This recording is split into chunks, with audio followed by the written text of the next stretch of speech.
But to give a little bit of background, there was a successful disarmament that was conducted in Karamoja from the year 2001 to about 2010. And from 2010 to about 2018-19, there was relative peace in the region until, again, insecurity crept in back. We kind of saw ourselves going back into the period of insecurity. But as members of parliament after election in 2020, after we were elected to the 11th parliament in 2021, we said, no, we need to go back to that period where we enjoyed peace and the region enjoyed relative growth from that period of time. So we sat down and said, what do we need to do as members of parliament and leaders from the Karamoja region? Together with our local government leaders, we engaged in several meetings. And these meetings included high-profile dignitaries, including the head of state himself, the president of this country, the officials from Ministry of Defense. And we said, how do we go back to sustainable peace?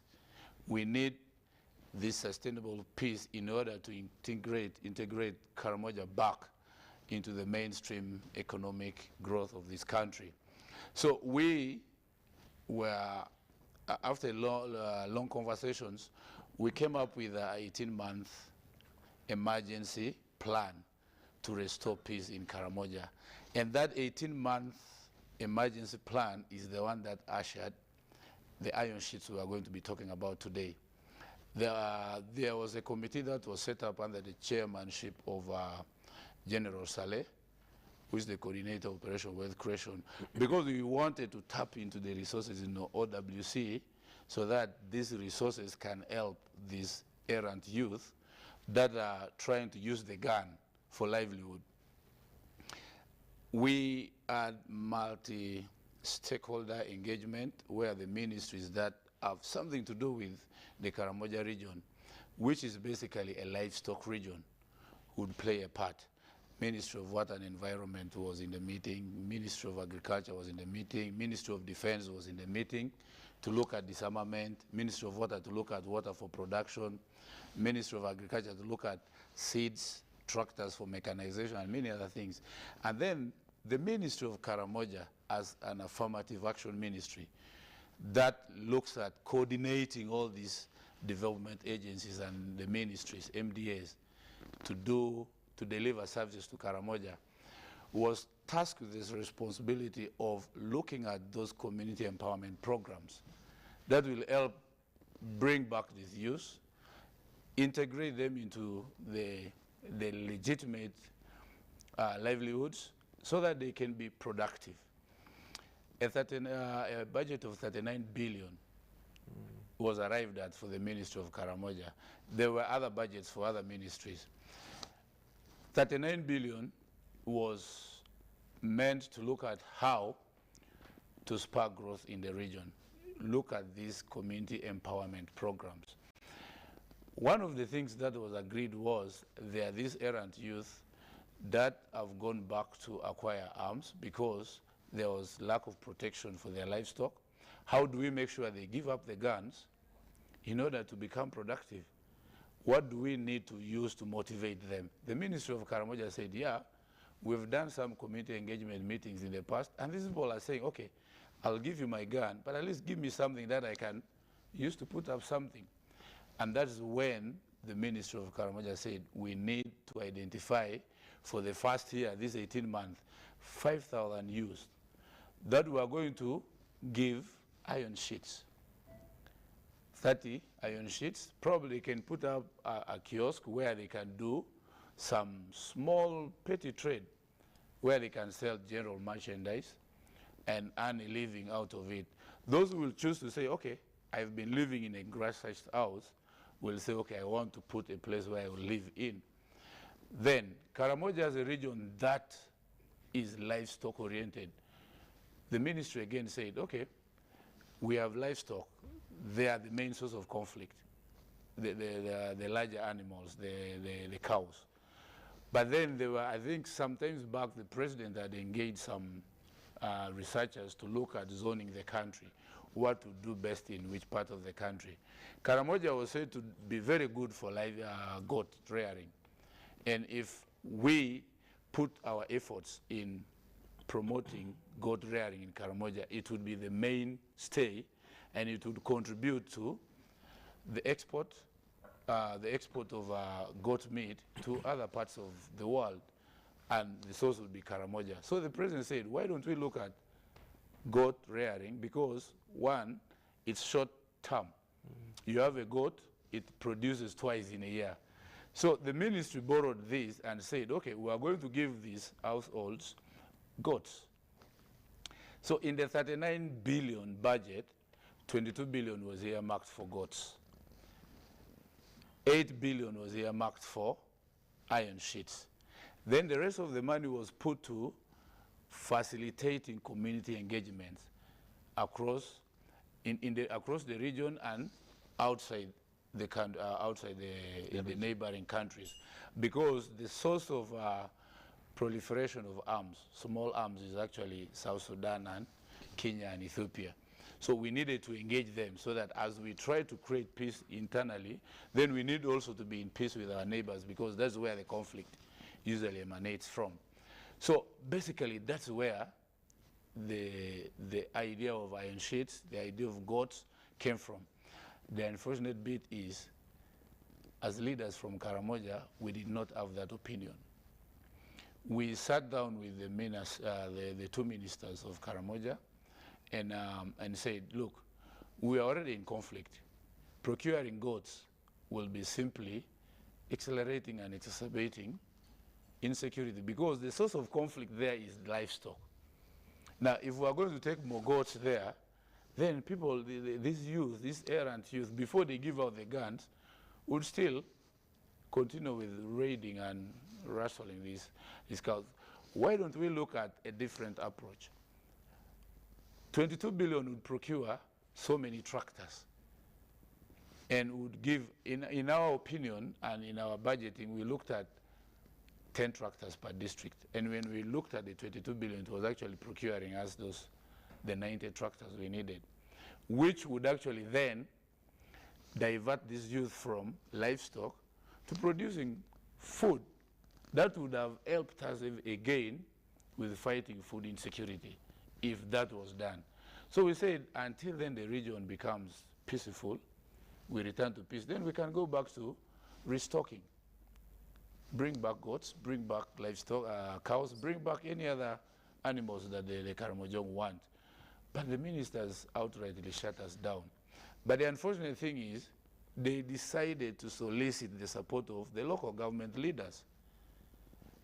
Honorable Dr. Mary Goretti Kitutu actually decided to invite district chairpersons to Manafa, to our home in Manafa, to convince them to shoot down our idea of buying tractors and go for goats. And this chairperson supported that. Now, because the chairpersons of the district chairpersons, but because the district chairpersons said that, we did not want to go into conflict. We said, okay, probably they have a reason. Let's watch and see how it goes, because then they are the people who are down and in touch with the people. So let's listen to them. But we didn't know this was like an orchestrated approach that was meant to deny us the benefits from government. And there were schemes to make things not work. And actually, I will not be ashamed to say probably she's responsible for promoting and escalating the insecurity in the region. Because if this youth got these iron sheets, these goats, then they would have looked around and said, but government is trying to support us in this way. Then let's put away this and look at how we can sit down and become peaceful and do something meaningful out of our lives. So the whole thing was like probably a scheme. But then that really is not the main issue now. The main issue is, if we went and agreed and said, we get the goats, we get the iron sheets, did we deliver them? That's the question I was going to ask. Yes. Were the goats worth 22 billion delivered? Now, from the 22,000, again with an exaggerated 22,000 what? 22 billion. Yes, that's what I'm asking about. An unexaggerated rate per goat of about between 600 and 800,000 per goat. That's they can. What kind of They rated 600 and 800,000 per the goat. goats were valued at between 600 and 800,000. to 800,000 Yes. per goat. And these were supposed to be Where hybrid. were they being bought from? These were supposed to be crossbreed goats, Gala, the Boers, and many others. This He's budget, going to help us. Yes. He actually farms. yes, He looks after the hybrid goats. yes. And So, he will help us whether that is the so the value. Ministry of Karamoja said this would procure 74,000 goats. From the 8 billion, we would procure 100,000 pieces of iron sheets to target 5,000 disarmed youth. At how much? At how much an iron sheet? We've not established the cost of that. 80,000. Okay. You'll get 8 billion. Yes. Yeah, surely. 8 80,000 billion, per piece, you would get 8 billion. 8 to buy billion, 100,000 sheets. So 100,000 sheets. Maybe inclusive of transport? Yes. It was a procurement. So it means the contractor needed to procure and deliver. But one thing, Each at 80,000. yes, Which gauge? Did gauge you- 28. Gauge 28. On the market, how much is it on the market? We, In a pack. 56,000. Yes. Okay. oh yeah, Inclusive of transport. okay. But again, one thing we agreed in that meeting was we need these iron sheets engraved. OPM, Ministry of Karamoja, because we knew it was not the ordinary budget that the affirmative action ministries have, because we didn't want this to get mixed. But the OPM just bought the idea of engraving, but decided to call them OPM without specifying that particular ingredient that shows that these iron sheets are for Karamoja. Then one other intriguing fact is, again during another engagement meeting, we said, you see, 39 billion shillings. If this money would be spent in Karamoja, would have a triple and trickle down effect. Instead of procuring these goats and iron sheets from farms outside Karamoja, let's go for local goats that are suited to the environment. We would be doing two things. One, we would be relocating goats from those who have to those who do not have. Number two, the 22 billion would be spent in Karamoja, and the effect of the 22 billion would spur growth within the region. But would you supply? Because that's one other thing. It would there be enough Goats. supply source? The truth is, as the conversation will go on, you'll realize later that most of the goats were bought locally, but at that price that we're telling you. Eventually, They were bought locally at that price. they were actually bought there. Yes, locally at that price. Then number two, we said So for that, it was not the Boers, the No. hybrid that they were bought the local goats, the female goats locally, then bought the Boers and the Gala goats, the males, from outside to crossbreed. Then for the iron sheets, but still at the same at the same price. local goat said At the same 600,000, price, 600 6 to and 800. 800. Yes. Number two, I need to do goat rearing in Nebi. We have talked Yes. My about people of Nebi, that is true. we need to get market with OPM. Yes. And by the way, 600,000 a goat. yes. Wow. And by the way, again, we are right now making noise about the iron sheets only.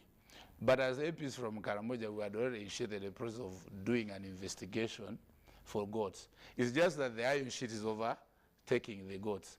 Because from the time the contract was awarded till now, less than 30% of the supply of goats have been delivered. But the money is finished. But all the money has been paid. All the money has been paid. So that's 29 where billion has been exhausted. all the 22 billion is spent, but less than 30% of the goods have been 39. distributed to the beneficiaries. So OPM has a lot of questions to answer. Coming back to the iron sheets, we said we have local hardware dealers in Karamoja. let the district, the CDO, sub-county chiefs identify beneficiaries, submit to OPM for verification, approved. Once approved, then OPM should just simply issue vouchers to the beneficiaries. You walk to the hardware shop after constructing your maybe The wall, raising the wall. When it reaches roofing level, then go to the hardware, Produce give them the your voucher. coupon, then they give you your iron sheets and you go and put them up there. Then it's up to the hardware dealer to compile this, send them to demand OPM this. and demand for payment. This again was shut down by the minister. The truth is, as leaders from Karamoja, we had... Let me ask something. Yes. You keep referring to the minister shooting down this, shooting down the other. Isn't this a meeting of stakeholders where you generate consensus and then agree on a way forward, on the best way forward, actually? Charles, the honest truth is we, as Ugandans, have known ways of hiding behind laws, processes, and procedures to shoot down things that are intended, ideas that are intended to do good. In that meeting, the technical team of the minister said, no, you see, we have the PPDA regulations, the PPD Act and PPDA regulations. If those local suppliers want, let them apply. We are not going to look at doing preference to them. They must compete. That's what the law says. Now, you would expect someone from Karamoja to come buy the bidding document in Kampala, fill it to the standard of someone who can manipulate processes. It doesn't work like that. So that is how they actually shut us down. They said, no, PPDA expects us to follow processes and procedures because this is government money. Okay. So that's where the whole mess came up. Okay, let me first come to Honorable Faith Nakut. You have heard what your colleague has narrated, and of course the story, we are going to get these stories through this discussion. And I'm now beginning to see why, because we made attempts to invite the Honorable Minister Goreti Kitutu and also her Minister of State Nandutu. We made all these attempts and they were all futile and excuses were made, but we also made attempts to invite ministers in government and rightly so to discuss, to have this discussion and throw more light into the issues, but we are where we are and it is what it is for now. But I'm going to do two things right now. One, I want to first introduce Council Sarah Birete, a panelist on this show, who is joining us from all the way from Nairobi. Council Sarah, you're most welcome to the show. I can see you looking very, East African, not so much Ugandan, but you're most welcome to the show. Thank you, Charles, and good evening, panelists and viewers. For us, we are seeing you, and I don't know whether you are seeing us. We are here discussing, I don't know what you want to call it. Is it conversion? Is it, people are calling it diversion. Some people have said it is theft. I don't know what you would want to call it. Rustling. Of the iron sheets. It is rustling. Rustling. That's rustling. Some people are calling it rustling. Iron sheet rustling. No, chances the habit of looking upwards while kicking downwards by our political leaders. If you look at the list of beneficiaries, they are all the heavyweights of government. And indeed, Honorable Bariomos could not come to the panel because he would be discussing the conduct of some of the bosses, and it is very troubling. So this is the behavior of looking upwards while kicking downwards. That's how I can exploit it, explain it, as the political class continues ordinary citizens deep down in the poverty. And we will be coming back to you because the matters are really interesting. I want to bring in, the second thing I wanted to say is, I wanted to bring in Honorable Faith to first, present her own thoughts. Because first I am told this matter was before cabinet this week. Our sources have told us so. And so the president is aware of what is going on. The Karamoja MPs, is there any opposition MP from Karamoja? No. No. All of them are NRM. And so this is a duel between NRM. And one NRM leaning independent Who is the NRM leaning? for the Northeast. Komole Emmanuel. Komole Emmanuel. For the Northeast, your Yes. colleague from the other side. Yes. Is An independent, but NRM leaning. Yes. Now, those NRM leaning, many of them are actually more solid than. I wanted to ask him whether there is NRM liquid, solid, and gas. So I want to see, understand better these contradictions and how, at the end of it, I will be interested in knowing how you people think that this matter should be resolved, what your prayers are in order to resolve this, and really the way forward. Honorable Faith, your own thoughts about this. Thank you, Charles. I agree with my colleague, the Honorable Ben. He has laid a very good foundation on how we came up with the idea of goats and the iron sheets. I know there are many issues in the Ministry for Karamoja Affairs. There are many issues that are not going right.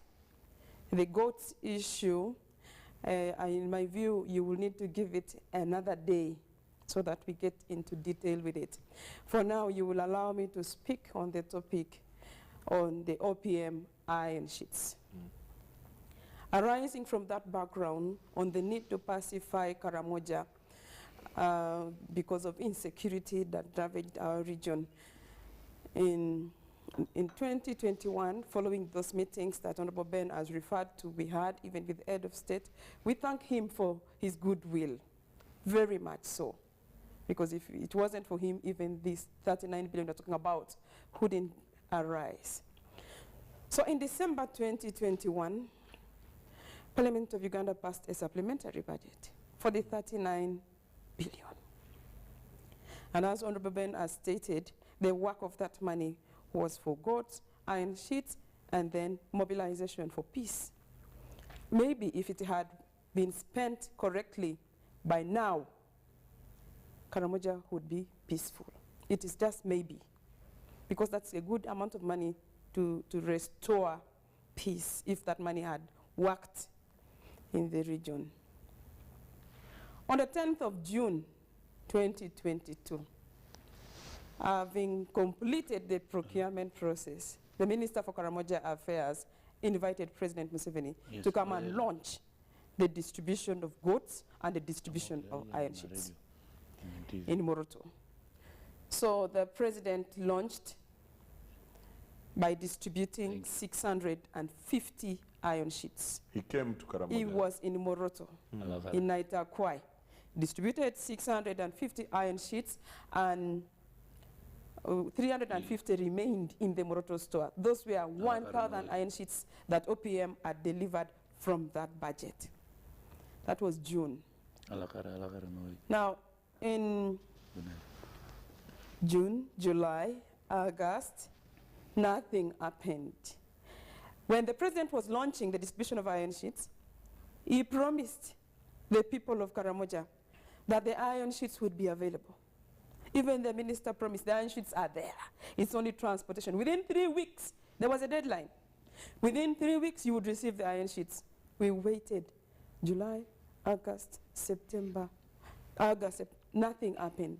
On the 30th of September, we went for a meeting with the Prime Minister and the Minister for Karamoja Affairs to discuss all issues about Karamoja Affairs, including how to better that ministry, how best we could, what we could do well, even in terms of what they should be doing or projects they can handle, and how Parliament and government can support that ministry to be more effective in the community.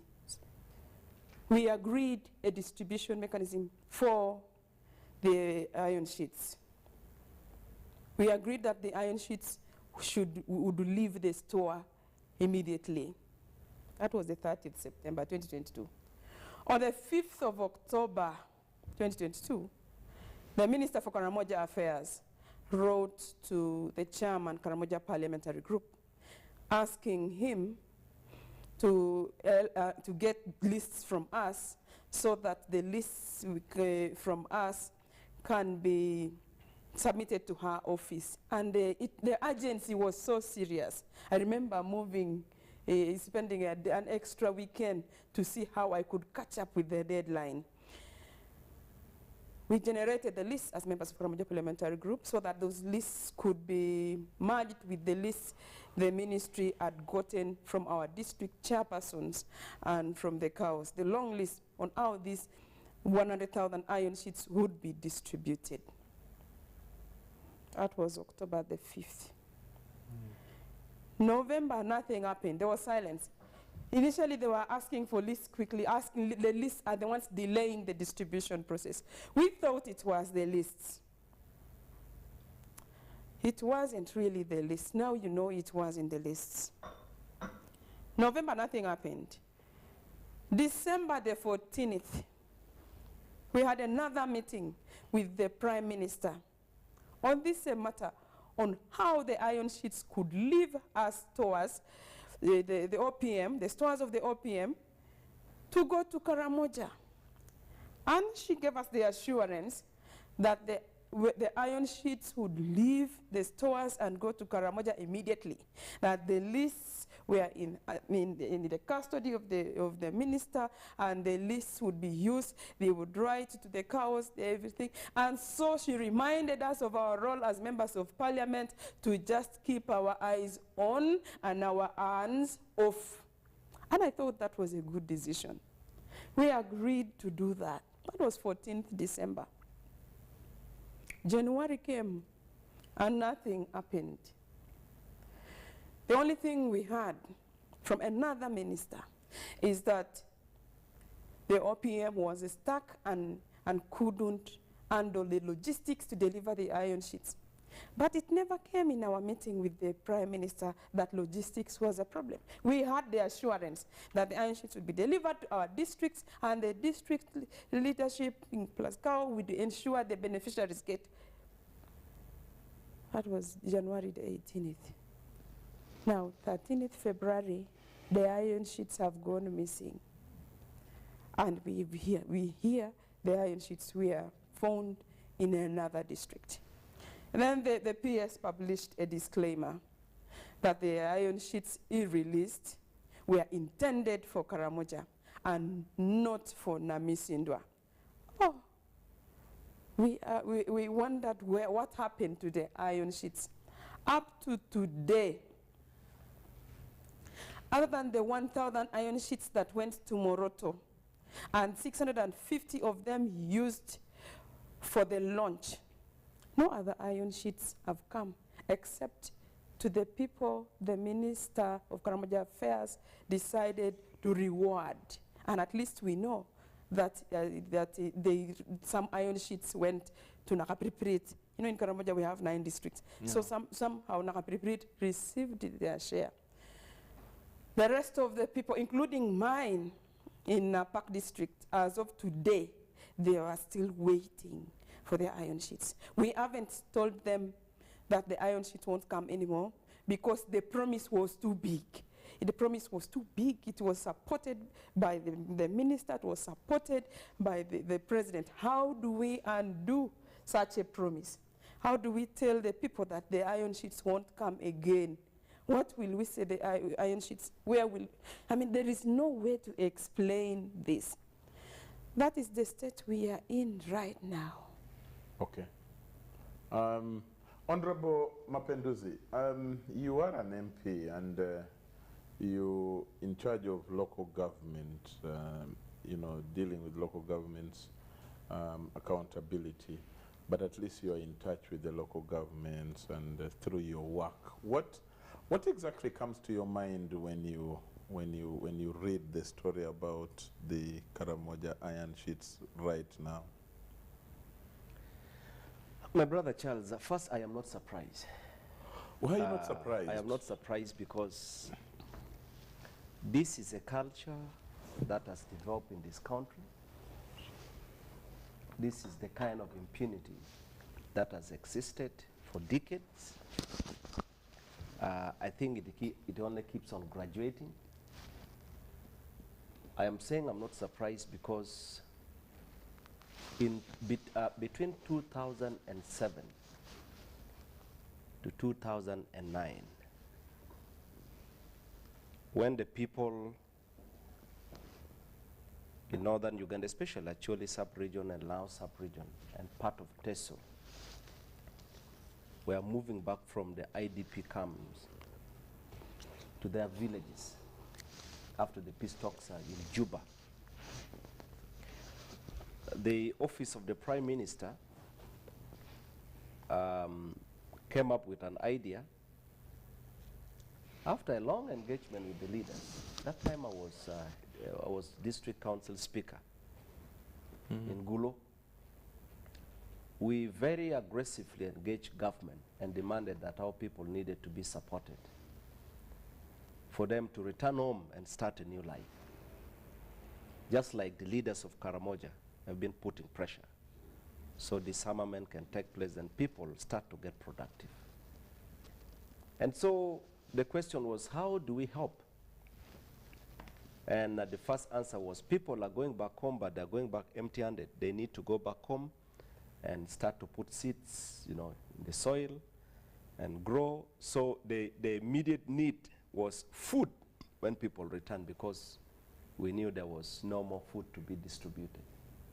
So the office of the Prime Minister decided that seeds be bought. What happened? Rotten seeds were supplied. Some of these seeds were allegedly supplied by, including ministers.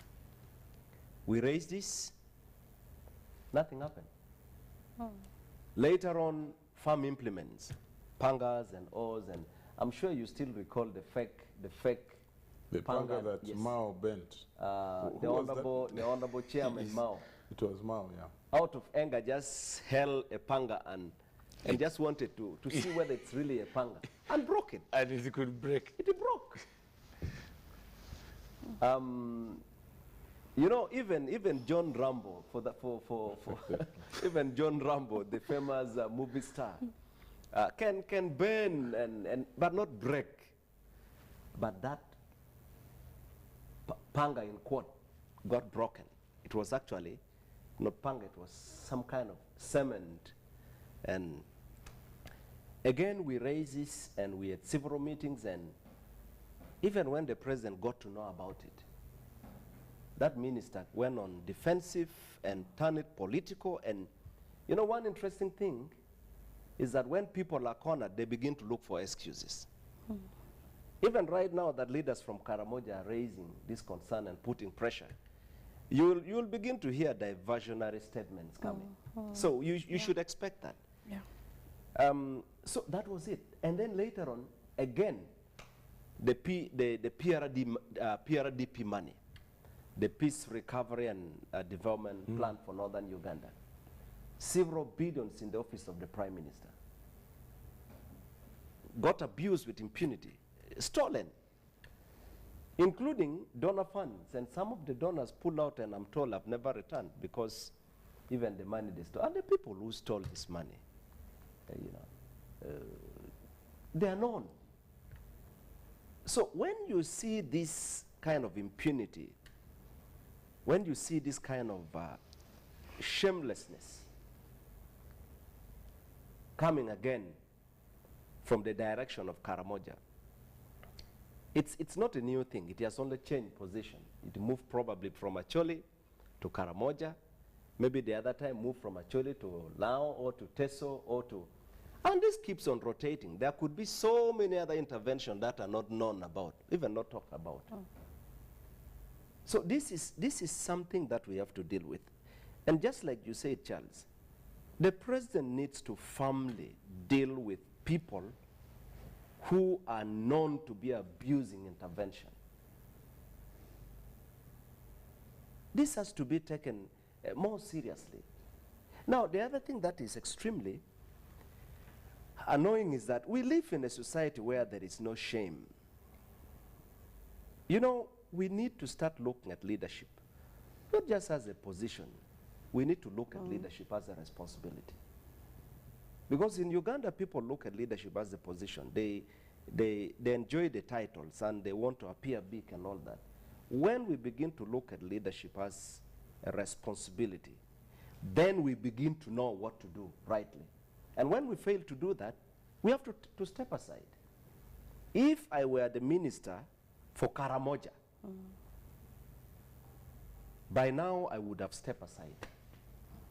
I would have actually resigned. You step aside in Uganda? Well, Yeah, there is one minister who did that. and Conscience. When? And you see, Charles, Masiko, Honorable Masiko, when she had a similar Wasn't there issue. pressure? Of course. But at least You she see, did it. this What is, happened to Honorable Herbert Kabafunzaki? He was forced out by the president. You are sure about that? I would think that's what exactly happened. We will be looking at the But this is examples really and- about conscience. Because I'm going to ask what you people are planning. I've seen you guys signing already a process to start essential motion, but we will discuss that in the discussion. so if I were the minister for Karamoja, by now I would have handed over and say, Your Excellency, it's unfortunate. I was found wanting. It's unfortunate I did not manage my ministry well. And so as you dig deeper into the matters, please allow me to step aside. That would be very honorable. Yeah. But this is not what happens in Uganda. And we really need to see that happening. Now, Charles, I do not know the extent, I do not know the magnitude of this mismanagement. What I know is that there is this affirmative action where every region, especially Karamoja, Teso, Acholi, Lao, West Nile, Luero, Bunyoro, Kigesi. and Chigezi. Exactly. There is this affirmative action where iron sheets had been allocated. I remember last year I wrote Did you say Chigezi? No. Yeah. is it Chigezi? There's no Renzori, affirmative action. Renzori. Renzori, yeah. Renzori. Probably Renzori, yeah, not Chigezi. So, last year I wrote to our minister, the minister in charge of Northern Uganda, Honorable Kwechwin. And I wrote a letter to her after I had been approached by some church leaders, and especially the bishop for the Pentecostal churches, Right Reverend Bishop James Ochan. So he approached and said, you know, we have got churches that need help. We have places where people pray under trees, and there are churches that are struggling. They have raised walls, and they need to be supported. And he said, you know, I have been informed that government has been supporting churches. So if there are such support, please, as our representative, find out and let us know. And I immediately wrote. I wrote to the Honorable Minister, Kwechwin. First, I called her on phone, and she picked my call, and I consulted and said, yes, we have this, but we have a very small budget. I said, okay, let me find out what I can do. So I got in touch with the bishop and said, my Lord Bishop, yes, there is possibility, but I'm told the budget is so limited. So if we can get a few to start with.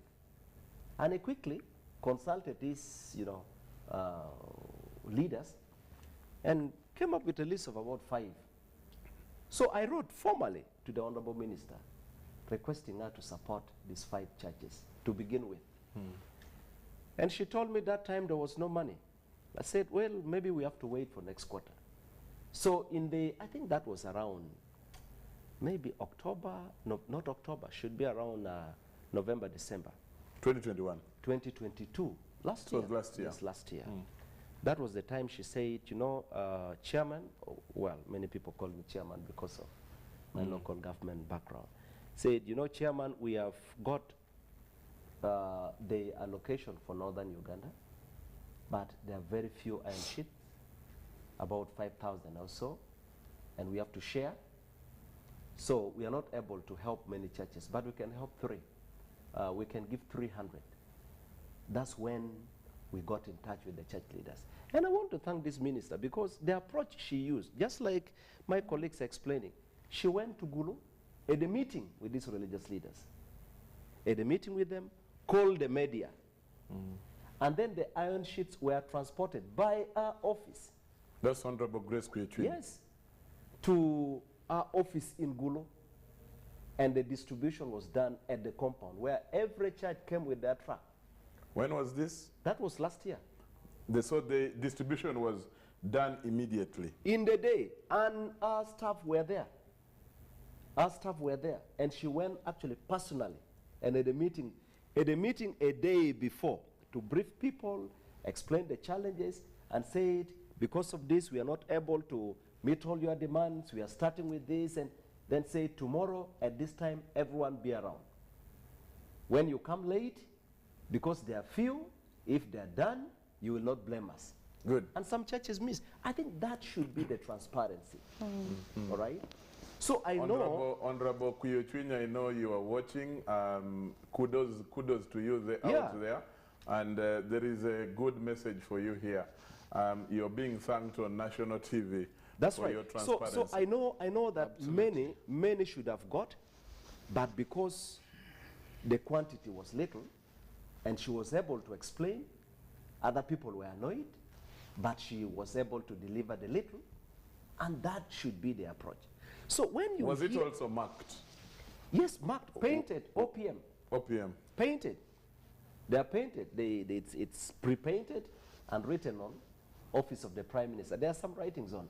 And some of us, the leaders, because we wrote letters, we wanted to make sure we follow up. So we were there, and I saw. They took part in seeing that, you know, my church leaders got it. And I can tell you,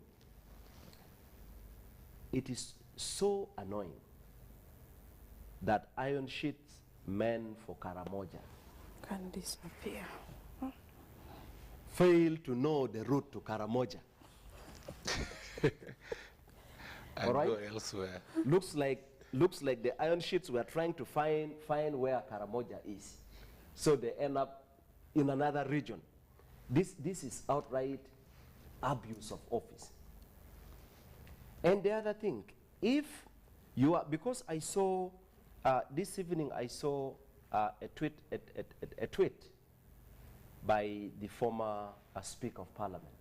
I'm not sure how authentic the tweet is, but I'm told when it has the blue tick, I'm told it's authentic. You need to help me understand those things.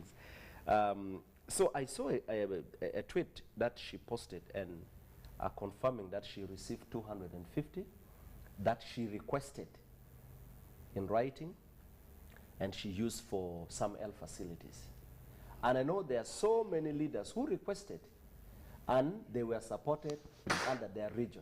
But if the iron sheets were meant for Karamoja, then the minister in charge of Karamoja decides to give it to any other minister or government official because they are better placed, or I think that is something that should be punished. And who do we punish? That minister. Yeah.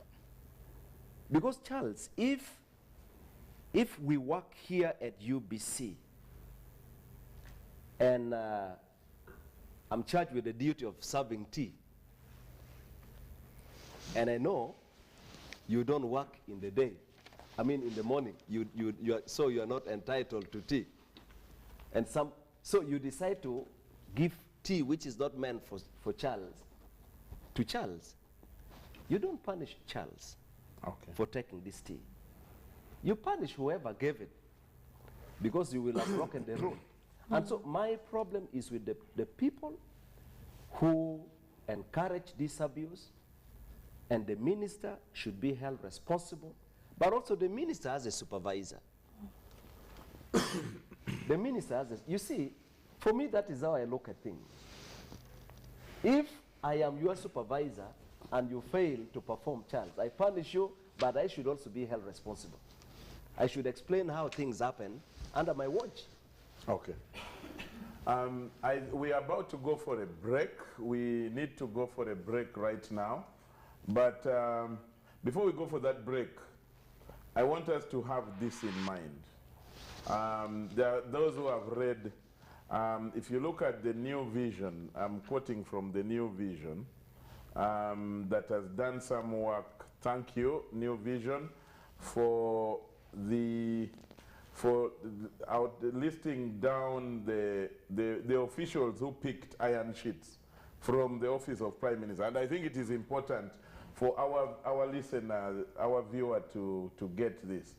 On January 7th, 2023, the Honorable Robin Anabanja, New Vision says here that she got 2,000, but she has said on record that she got 1,000. New Vision says 2,000. And the voucher number is included. On June 23rd, 2022, Honorable Nandotu Agnes, my good friend, is said to have reported to have picked 2,000 iron sheets. June 15th, 2022, Rose Lily Akelo, another MP, 500 iron sheets. 2 days later, she picked, the same Lily Akelo Rose, picked 300 iron sheets. On June 25th, 2022, the Honorable Anita Among, this must be the speaker, is reported to have picked 500. The speaker picked 500 iron sheets. Then on June 17th, 2022, the Honorable Vice President Jessica Alupo picked 300 iron sheets. On July 15th, 2022, Honorable Amos Lugolobi, this is Minister in Finance, picked 300. June 15th, 2022, St. Peter's Church of Uganda, Kungu, I don't know whether this is near Karamoja, picked 150 iron sheets. December 29th, 2022, the cow Nakapiripirit picked 3,880. The same day, the same cow for Nakapiripirit picked another, using another voucher, picked another 1,112. Then on June 22nd, 2022, the Honorable Matia Kasaija, my friend, the minister in charge of finance, picked 300 iron sheets. On January 1st, 2022, that is last year, Honorable Maria Goretti Kitutu, minister in charge of Karamoja, picked 1,500. 6 months later, June 17th, 2022, the same minister, Maria Goretti Kitutu, picked another 1,500. No voucher number is given. On July 6th, 2022, Davina Esther Nyakun, this is a daughter of Karamoja. She is Minister in Disaster Preparedness, Minister of State. She picked 300 iron sheets. July 5th, 2022, Jennifer Namuyango, She is now in local government? Yes, Minister Local of State. government, Minister of State, local government? I think she's Or in, she has, she she has moved to another ministry. She has moved to another ministry? Formerly local government. Formerly local government. She picked 300, Now but you see now even us journalists do not know where our ministers are, you know? So big problem there. But you know, Charles, Let me first finish this one. okay. There are only 5 left. Then on July 4th, 2022, Honorable Agnes Chiravo, is this the former youth? the current youth MP for Central. The current youth MP Central. Pick 200 iron sheets, voucher number given. June 6, 2022, Kao Moroto, 1,000 iron sheets. July 7th, 2022, Kao Nakaseke. Is Nakaseke also one of the affirmative action under Luero? Under Luero. Luero Triangle. Kao Nakaseke picked 200.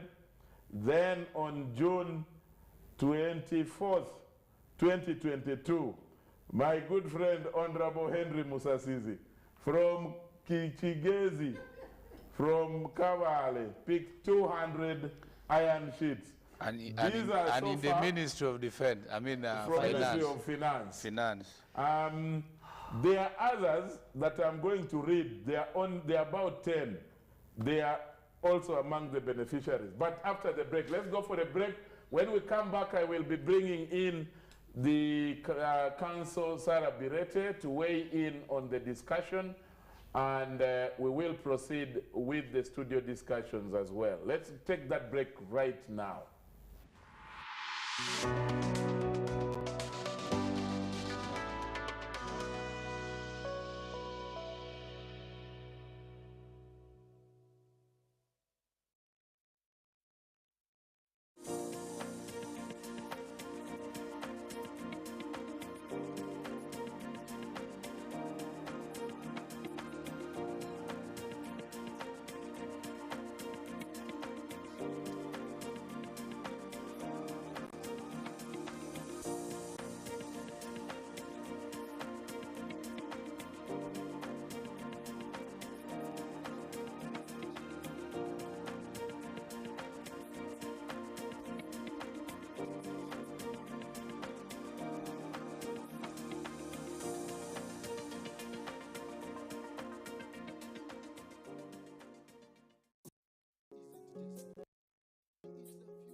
The break, this is Behind the Headlines. I'm in the studio with the Honorable Nakut Face, Woman MP in a Park District, together with Honorable Batom Ben Koreang, MP the North West County, and they're joined by the Honorable Martin Ojara Mapenduzi Bardege Laibi, and Dr. Sarah Birete is ED of CCG.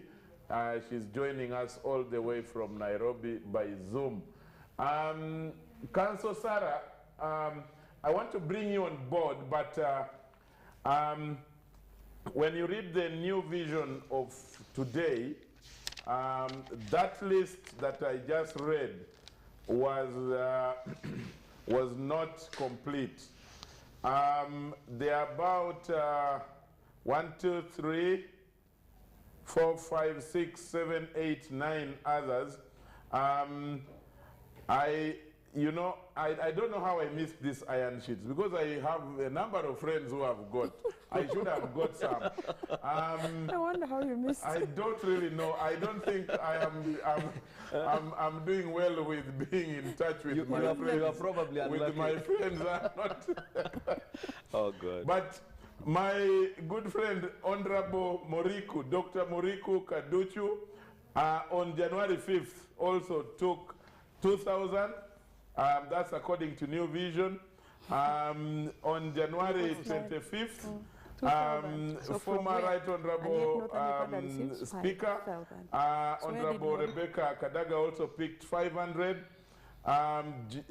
January 30th, Honorable, my other very good friend, Honorable Jacob Oboth also picked 300. Honorable Ruth Nakadama picked 300 on January 30th. Rukia, yes, Rukia Nakadama.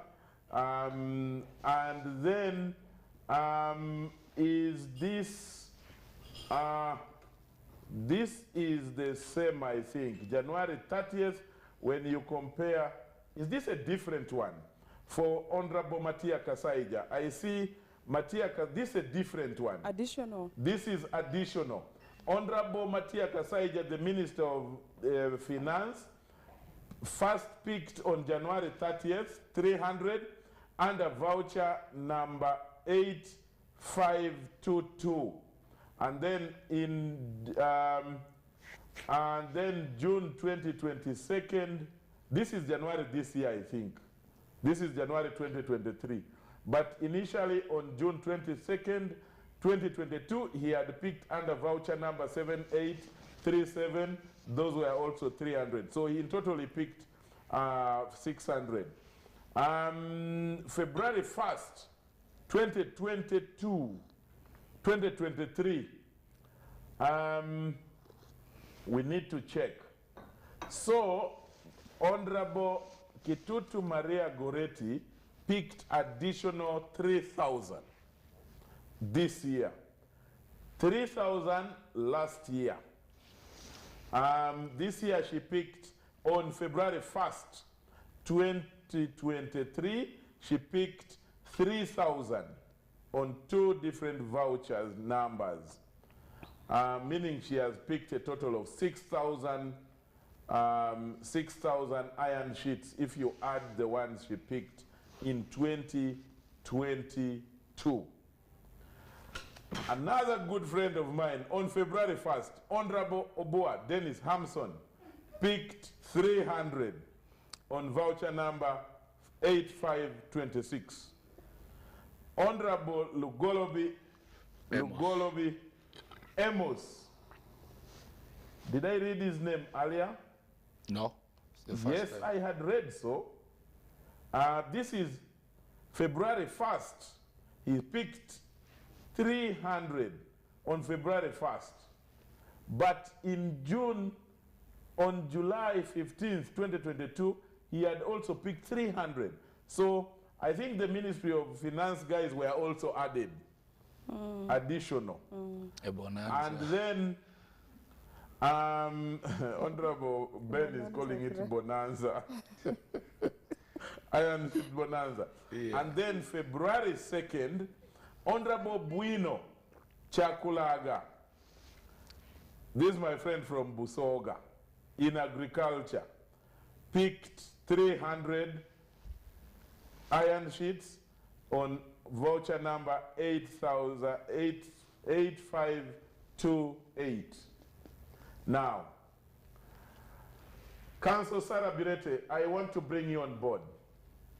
Yes. Your colleagues here have talked about need for accountability, and they have referred to affirmative action.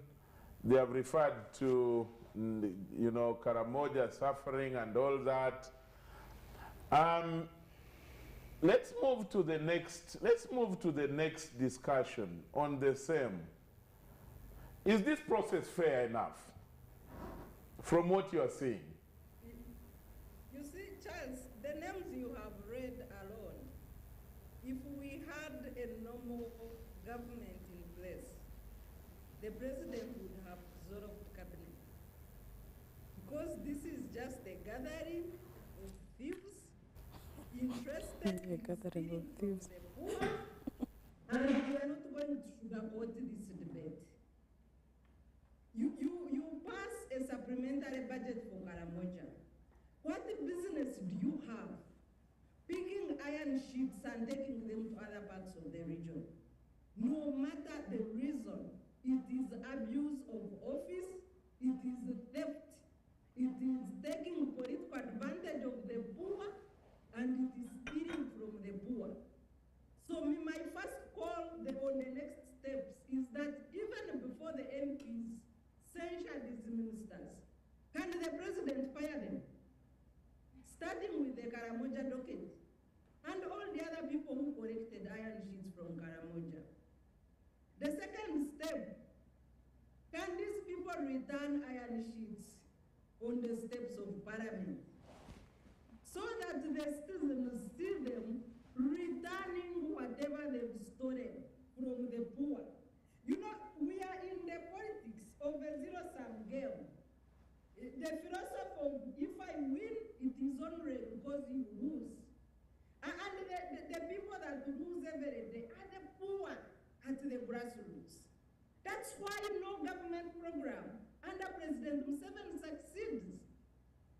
It is the philosophy of I must win and you lose, and the world is a zero-sum game. We cannot develop a country like that. The political class knows very well that they have influence to move around wealth, and they have determined in a haste manner, like the money haste.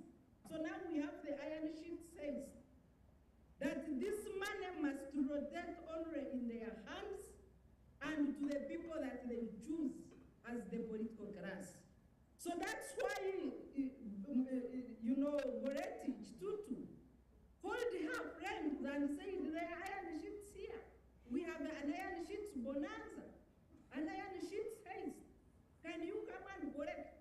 There was even a joke in Parliament, and the MPs should tell us that the people were saying there is no need to censure the ministers because there are enough iron sheets for all members of Parliament, that instead they should go and also collect instead of censuring the ministers. And then what becomes of Karamoja? What becomes of the budgeting process? What becomes of an ordinary citizen in this country? The plates that must be full are only those of the political privileged class, and the ordinary people's plates must be permanently empty. How can we reverse this trend? So I have two proposals, Charles, to the MPs and to the president. One is that all these ministers should return Karamoja's iron sheets to the steps of Parliament, so that citizens and people's representatives can witness the return of stolen Karamoja iron sheets. The second proposal is for the president to dissolve this cabinet, because this cabinet of thieves cannot deliver whatever you intended to do on your swearing game. I submit, Charles. Honorable, thank you, Sarah. Honorable Mapenduzi, you had wanted to interject. Yes, as you were reading the names, one name you mentioned, I was reading, is a statement to the press today. That is the Honorable Matia Kasaija. He made a statement to the press Yes, today. yes, he made a statement. Did he address a media conference? I think the press asked him. Ah, Yes, it's published, I read it. I missed it. And you know, it's interesting. He's an honest man. He is. Yeah, he actually, is. it's in the monitor of today. In He the is. monitor? Yes, Yeah. yes. What did he say? He just blatantly said, you know, first I did not ask, I did not request for this. I never wrote asking for iron sheets. Somebody just called me. I even do not know who called me. Call and said, by the way, there are iron sheets here. We want to give you some, so please come and pick. So for him, he thought they were being just sympathetic to him. That he has an area and people that voted him, so he should serve them. And he goes on to say, you see, even now as I speak, they have added more. That they added 200 more. He never asked for it, but he's being honest. So what he only does not know is that whether it's from Bunyoro, because under the affirmative, because there are two things. One, every financial year, I think for the last few years, they have been planning for these iron sheets and, you know, O's and all that, and they have been planning for it. But for Karamoja, and Karamoja has two benefits. Under the affirmative action, Karamoja should have got. But also as a special intervention for the 18 months, that is where the supplementary came in. So the 18-month intervention where 39 billion was put and a special support for Karamoja, which is now said to have been grossly abused. This is something that should not be tolerated. So for people who are very honest, like the Honorable Matia Kasaija, I think many of them should be able to see how they got it. But also, I think the Prime Minister, the Right Honorable Nabanja, should help Uganda. So we know, one, how many iron sheets were stolen from Karamoja. We need to know.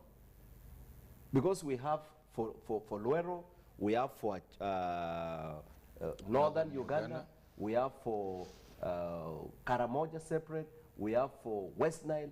These are under the uniform affirmative action. But the special intervention for Karamoja is different from what I'm talking about. So we should be able to know all these details. And that would help a lot for us to.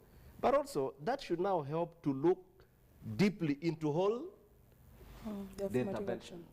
Now, yes, when you refer to the interventions, what do you say about the Honorable, Right Honorable Nabanja saying that the media is mixing up issues, that there are iron sheets meant for Karamoja, but there are also other iron sheets that many of these other officials were given through I think the media is not mixing, because the media does not know those details. At least they have done a good job to bring out the facts. I mean, to bring out this.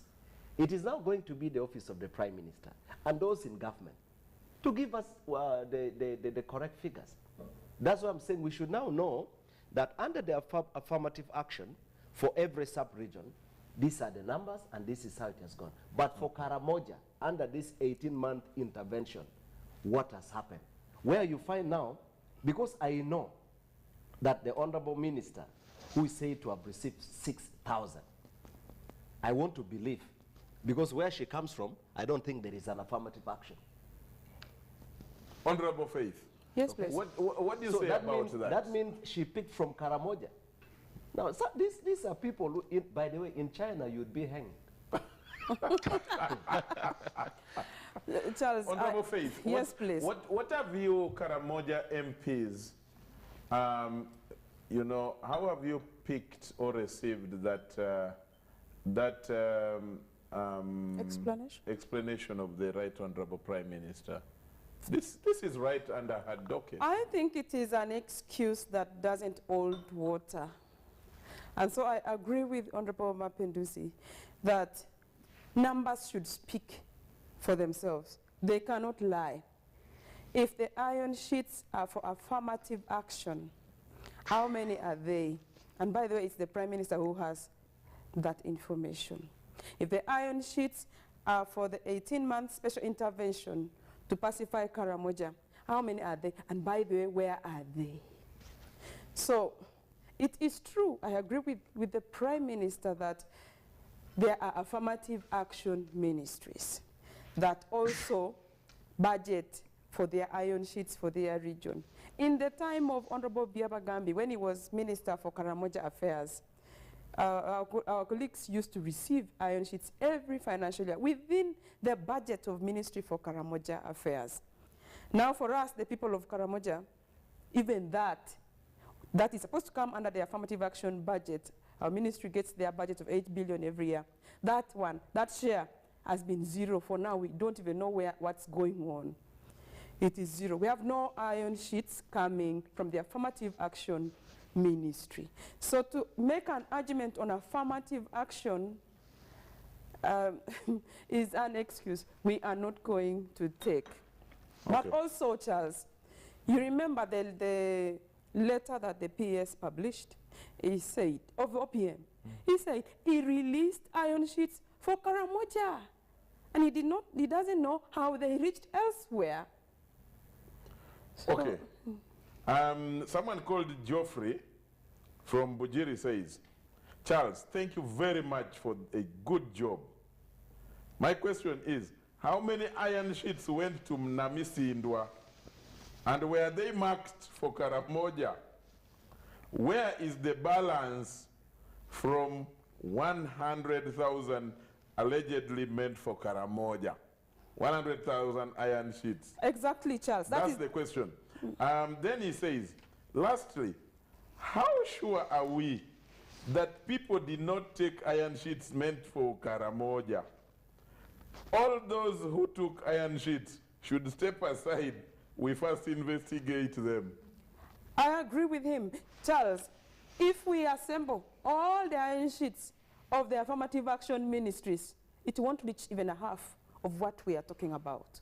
So to make an argument that the iron sheets being distributed in their thousands are for affirmative action, you will exhaust those budgets. And I want to interest the investigators and the auditors to investigate the affirmative action ministries, because some things are hiding there.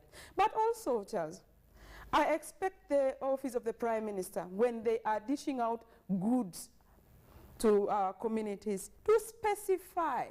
Is it just deliberate that we cover it, and yet we have 7 ministries in one building? We cover it as OPM. How will we trace these goods? We need to be able to trace. Is it for Ministry of Luero? Specify that it's Ministry for Luero. Charles, you read in the news, the Honorable the Minister for Disaster Preparedness declared that in his ministry did not procure and distribute any iron sheets. So we cannot say that the iron sheets being distributed in the country are for disaster response. And I wish to agree with him, because we have also sent some requests to his office as members from Karamoja to roof schools whose roofs got blown off, and they have never been honored.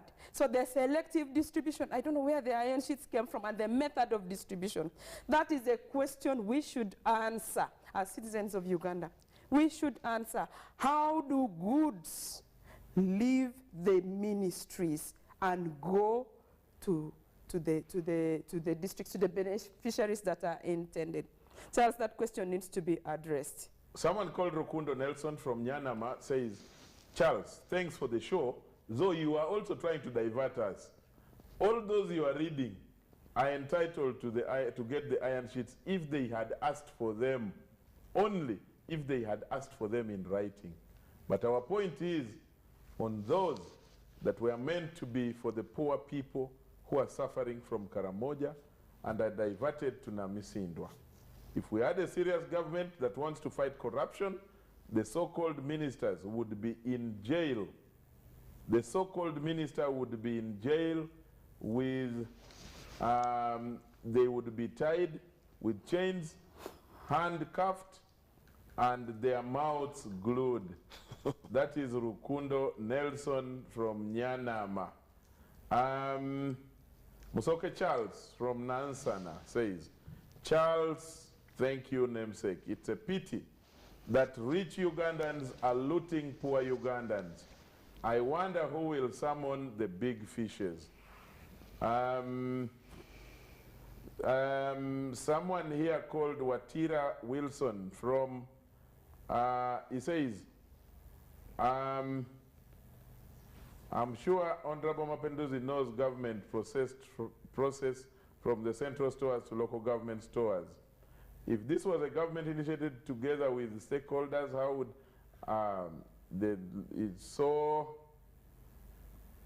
he's from Bududa, but his writing is not very clear. Please, can you make your writing clear, sir?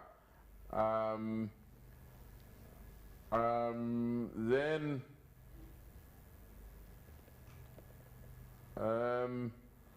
there is someone, this person has not written their name, but says, can the president open a hotline where we, the public, can deliver our concerns, or publish a list of pledges, both outstanding and not yet settled? This will help for accountability. Someone called Edward says,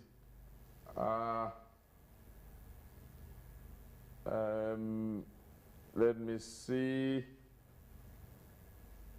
There is the issue of iron sheets is complex.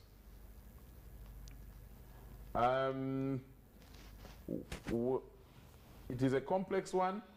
Charles and other panelists, I am Anthony Rook in Kanungu district. I think some top officials want only to create a bad image for our country. They want to create a bad image for our president.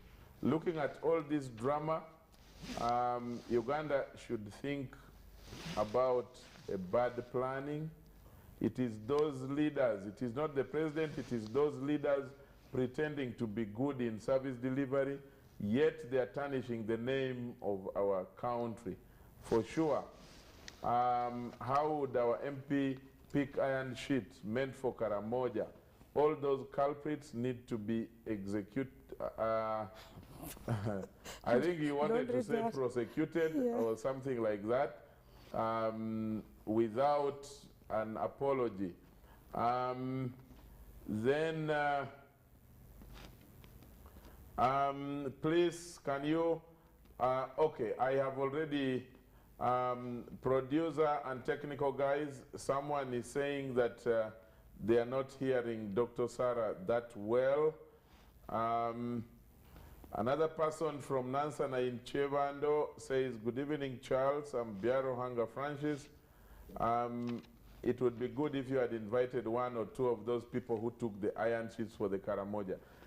Biarohanga, we invited over 5 or 7 of them. As a matter of fact, the messages are there, the calls were made, and but they were all turned down. Now I can see some of the reasons. But he says, is it possible to call them now and we hear them talk? Charles, it is not possible to call them now. And then I need to read some 3 more. These are too many messages. And I want to thank you. But let me read someone called Ojuluna Peter Thomas from Entebbe says, I'm totally confused. Iron sheets bonanza. I am here scratching my balding head on how and where I can get 30 iron sheets to roof my bed sitter, yet people pick 1,000 of them. Mr. Odongso, how do I go about getting such free falls? Ojulona, even me I want, but Just see, I'm even close to them, but I didn't know. They didn't tell me. So, Thomas, this is the reality.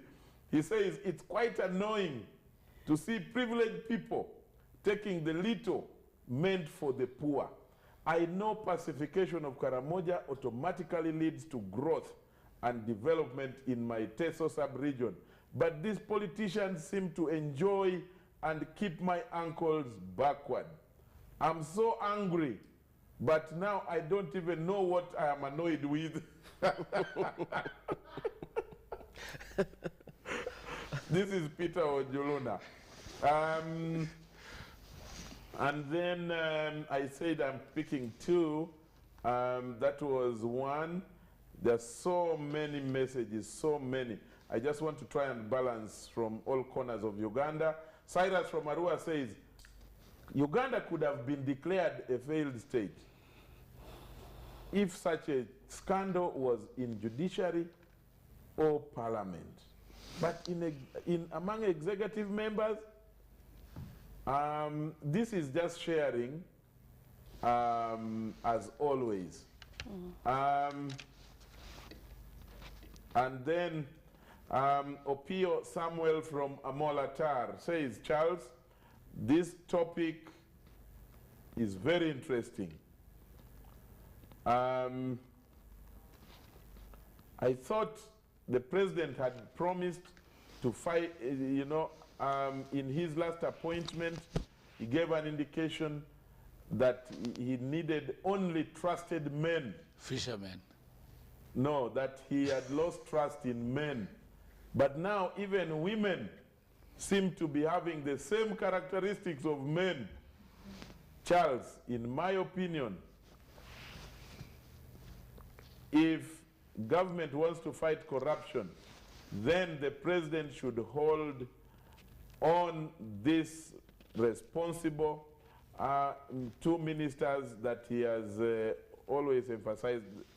Opio Samuel, your message is not very easy to read, but please write it properly so that maybe we can read it.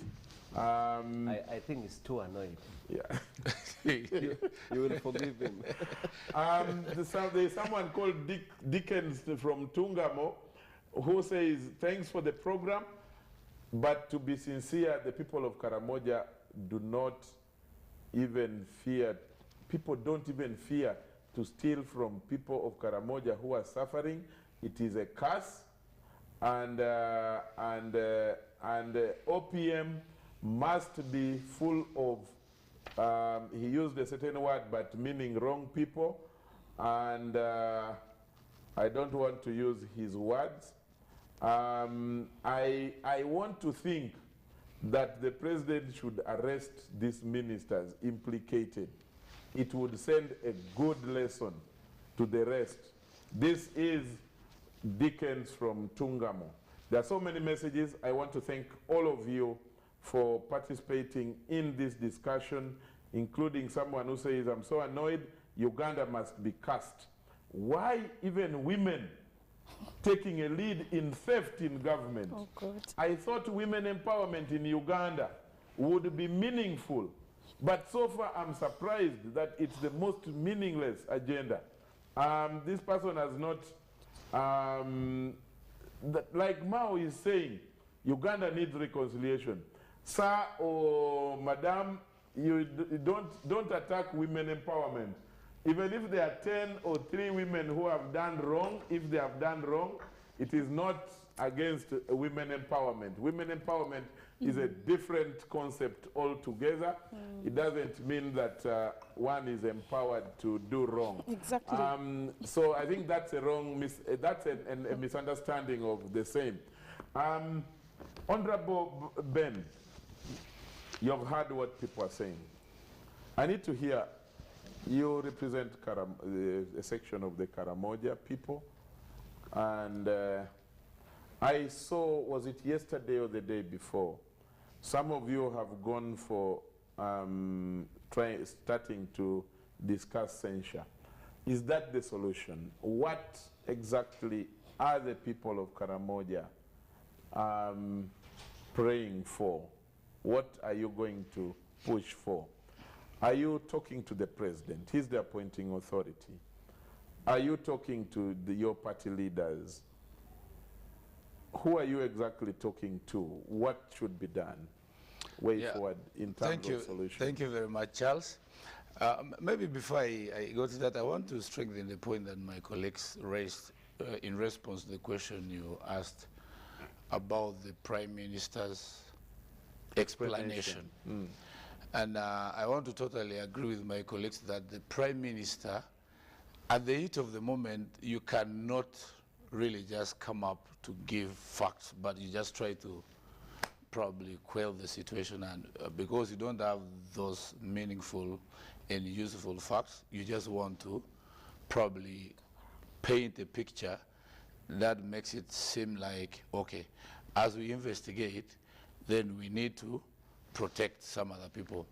But that's not, that should have not been something the Prime Minister should have brought. Because, like I said earlier, this was an 18-month emergency plan for disarmament in Karamoja, a multi-stakeholder plan that involved all the MDAs. Now, the 18-month was starting from July 2021 and ending in December 2022. But if you look at the list you are reading, a lot of the iron sheets were churned out in 2023. What happened that all these iron sheets, from the point of approving the budget, Parliament approving the budget in December 2021, what was wrong with ensuring that this, because this emergency budget was actually approved by Parliament and the money was availed by finance immediately, and procurements had already run, the adverts had run. What happened that within probably 6 months that we were not able to have these items delivered to the stores in Karamoja? Why did we have to keep them in the stores in Namamve? And yet, the Ministry of Karamoja has stores in Moroto. Large stores that could accommodate all the 100,000 iron sheets. And then you would just pick from there and deliver. Number two, we are only zeroing down to iron sheets and goats, but there was also maize that was diverted.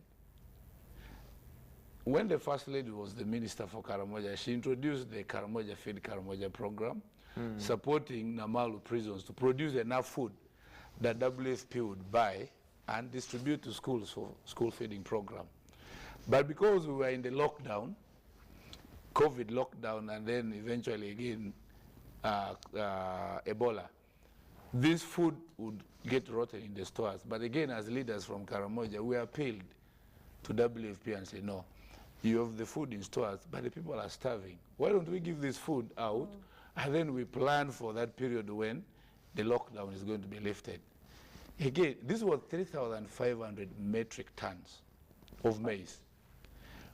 After WFP agreeing... That's about 3.5 million kilograms. Yes. After WFP agreeing to give out this food to the Ministry of Disaster to give out the food, again the same minister tells the Ministry of Disaster, you know, the army is starving, they don't have logistics, they don't have food, and they cannot conduct disarmament alongside these community empowerment programs. Can we secure some food for the army? 200 bags was released for the army. But the 200 bags did not go to the army. It ended up again in Manafa. So there is a big mess. And you guys had this evidence? Yeah. Pictures, so you took pictures? We have concrete proof. Concrete proof. So when the Prime Minister comes up to explain that this, you know, these iron sheets were for affirmative action, what a lot of those things, she did not have these facts.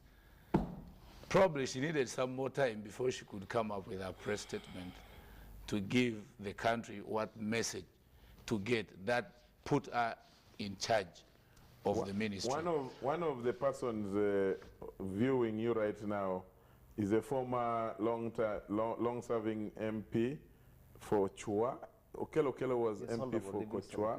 Yes. Yes, he says, Charles, corruption in your country has simply reached a level of firing squad. Yeah, that's what the Honorable Mapendisi said. If it was China, people would be now being fired, being killed. So this is where actually the Prime Minister needed to have been on top of the game to make sure actually she does the right thing. Now, coming back to the point, the viewers' questions and what we're going to be doing as Karamoja members of parliament. Honestly, you see, as elected leaders from Karamoja, most of us are first-time legislators. But over the years, we've worked in the region. I personally have worked in local government for the past years of my life, and I have witnessed a lot of programs, well-intended programs, go to waste. Back in history, when NRM came to government, there was the 10-point program, and one of those points was Karamoja, and KDA was established. The Karamoja Development Agency. The minister then was Anthony Buteri. When you people started saying that Karamoja develops Arua. Karamoja developed Arua. Yes. But was that the truth or it was just a joke? For us who were young then, we would only listen to some of these statements. But there could be some truth in those statements, given the fact that what we are witnessing now is like a kind of a repeat of those statements. But wasn't that just a coinage of Honorable David Pulkol? No, that's what I'm saying. For us now, I need to find out that history. Yeah, when you see things like this happening now, you will be made to believe that those statements could have been true. So there is a total mess in all these things. Now, if you look at most of the programs that government has had a lot of well-intentioned programs in Karamoja, but all of them have gone to waste because of the kind of people we have put there responsible and in charge for these programs. And it's like, okay, probably the head of state cannot know this. The people there are stupid. They cannot know that I have stolen this. But times are changing.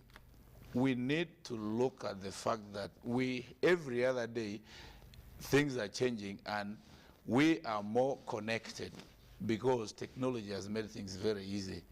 Right now, as we are talking here, many people from Karamoja are watching us and sending us views and saying, we like this, probably this is what you should be doing. Now, again, in our press statement the other day, we said as leaders from Karamoja, in our press, we said we demand that the president, actually first we said the ministers responsible should resign. Honorably, you know, your conscience should tell you that I have made, this is, by the way, if we go back to even the Bible teachings, your conscience should tell you that you've sinned. And you must seek for forgiveness. But there is the one, what about the one of you cut the part of the body that leads you to sin, so that at least you would rather go to heaven without that part Now that should have happened before sinning. But the unfortunate thing is that they have already sinned, because denying somebody who is in dire need of something would be really criminal and sin. Yeah. Now, I hear so you. we demanded that the minister, being responsible for what has happened, should resign. Number two, there should be an apology to the people in Karamoja. Number three, government should fully investigate what is happening. Parliament, as another arm of government, the other arm of government that is charged with oversight, should look at investigating this thoroughly through probably the committees of parliament or a special committee. And by the way, again, we met the speaker, and I wanted to the speaker is one. Has the speaker given out clarification?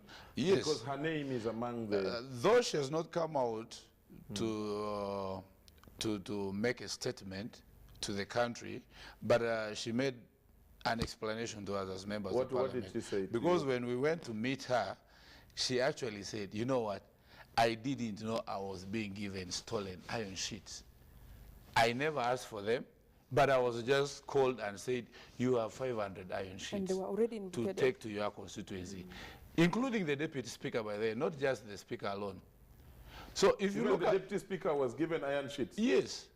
The deputy speaker from Mitoma. Yes, that is what the speaker said. She said, you know what, we were called by the speaker, and she said, you know what, I have iron sheets for you. And without question, we said, probably, just like Matia Kasaja said, probably it's like, okay, this is will support your constituency in maybe doing something, plugging in some gaps or something like that. And she said, when I received them, I didn't even have to go to the stores. I asked them to be picked. And already I had schools that had roofs blown off. And I straight away delivered them straight to the schools. I didn't even want to put them in any store. And she has evidence of those pictures that she gave out. Now, So- since you have given the statement Let me just conclude, Charles. of the speaker, the current speaker, I have just seen, someone has just sent me another fresh tweet from the former Right Honorable Speaker, Rebecca Kadaga. It says, this is to confirm that I requested 4 and received 250 iron sheets from the office of the Prime Minister to facilitate repair of the facilities at Buzaya Health Sub-District Health Center 2, located at Buoya, Bugulumbia Sub-County in Kamuli District. And she has tagged the office of the Prime Minister of Uganda, and she has taken the pictures of Buoya Health Center 3 signpost, and I can see the wards and other facilities. I think this is a waiting room of the blown off roofs, which the 250 iron sheets were meant to roof. But that, you know, when you start looking at some of those nitty-gritties, if the former speaker is saying, I requested for 250, but the record published by New Vision is saying she got 500. That is, I think you need this investigation. That is true. I think you need this investigation. Exactly. Especially for those, like you're saying, the speaker, current speaker, and deputy, who did not even request, like Matia Honorable Matia Kasaija, yes. who did not even request, but found themselves being Receiving. Meaning that most likely someone was working smartly Yes. to trap them, and also and exaggerate. then To mudsling. over-declaring what is given, quantity, no, over-declaring what is actually given. It's a scandal. It's a scandal. But also, and I think you guys need to make a comment on this. I don't know, maybe I bring in Sarah. It also speaks a lot to the integrity of you, our leaders. Let me. My mother told me a simple thing when I was, I think, in primary, that I will never allow you in my house with a pencil which I did not buy for you. Buy for you, yes. Now, how do you, ministers, MPs, with a lot of money, receive something and run for it, something you don't know the origin? Maybe just before Sarah comes in, Councillor Sarah comes in, the Honorable Rebecca Kadaga has been in government for a longer period of time. And again, when you look at the statements of the Prime Minister, she says we have several affirmative ministries. And again, if you look at the request of Right Honorable Kadaga, she wrote to the Prime Minister. She never wrote to Goreti Chitutu. So the question we must be asking the Prime Minister is, if Kadaga wrote to you, how did the instruction go to Chitutu to release the iron sheets? It means all these ministers, all these officials in government know that there have been iron sheets in the office of the Prime Minister for various responses. Unfortunately, at this point in time, it's Karamoja that had those iron sheets, which should have gone for that affirmative action.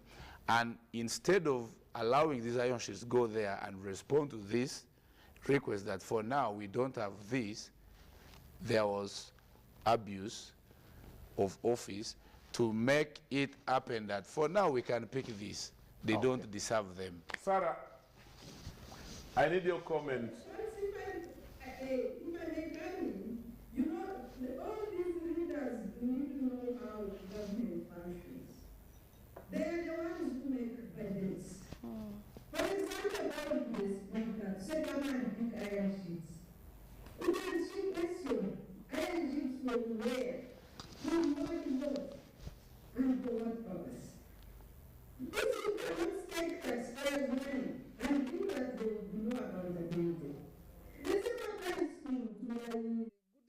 sister Rebecca Kadaga. Really, if there are affirmative action ministries and there are procedures of how items meant for reparations of these regions are distributed, there are 5 affirmative action ministries: Ruwero, Karamoja, Bunyoro, Northern Uganda, and Teso Affairs, all in the office of the Prime Minister. Unfortunately, if there are items for each of these ministries and there are procedures how these items are meant to go to the intended beneficiaries, how can the highest political class sign up for relief items as beneficiaries and they think that it is okay? So the explanation of Kadaga, Matia Kasaija, Speaker and her deputy, doesn't make sense. What did they think was the source of money for the items they were being called to collect? This is a iron sheets heist. It is a thuggery. It is theft. No kind of explanation justifies whatever they did. And they should be held to account, with the first action being a return of these iron sheets, because they are not any of them is an intended beneficiary for such relief items. And the second action should be political responsibility, resignation or departure from office. I think they can't be any other way around this for us as a country. Bob Richard Matua says, a wonderful discussion. I am very happy that the message amongst our people has now gone deeper and the annoyance levels are higher. Now we can have a better Uganda for all. Let us do deep acid washing of our systems. Charles, I'm proud of you. I'm proud of Mapenduzi. I'm proud of Honorable Nakut Napak. Honorable Nakut, you have someone watching and is praising you. Sam Opeto says, Charles, what Honorable Lojo Kotao has said has touched me. When I was seeing people dying of hunger in Karamoja, the minister was doing other things with the posho. No, I swear it's not good. It's not allowed in journalism. Things of I swear are not allowed. It's unprofessional. But I have received a message here. This is a message from the there is a message I have just received from the Deputy Speaker of Parliament and the Honorable, Right Honorable Thomas Tayebwa, and he says, hello Charles, please tell the Honorable Koryang that I neither asked nor received any iron sheets. Okay. He should only involve people that he's sure about. And I doubt whether the Right Honorable Speaker can say such a thing, since she's not an official in OPM. Let them not drag my name in unnecessary wars. That is the Honorable Deputy Speaker of Parliament, the Honorable Thomas Tayebwa, sharing that message right now. And then there is a message coming from my good friend Alex Sagara, who is a press officer in the office of the Deputy Speaker. He says, correction, hi Charles, it is not true that the Deputy Speaker, Right Honorable Thomas Tayebwa, received the iron sheets. He was not part of it. Signed, Alex Sagara, Senior Press Secretary to the Deputy Speaker. Thank you, Charles. Thank you, gentlemen. And then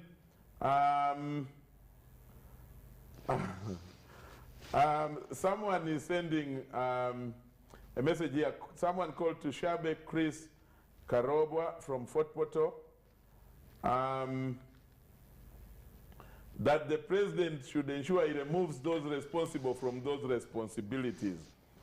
And then someone says, this person is called Otai.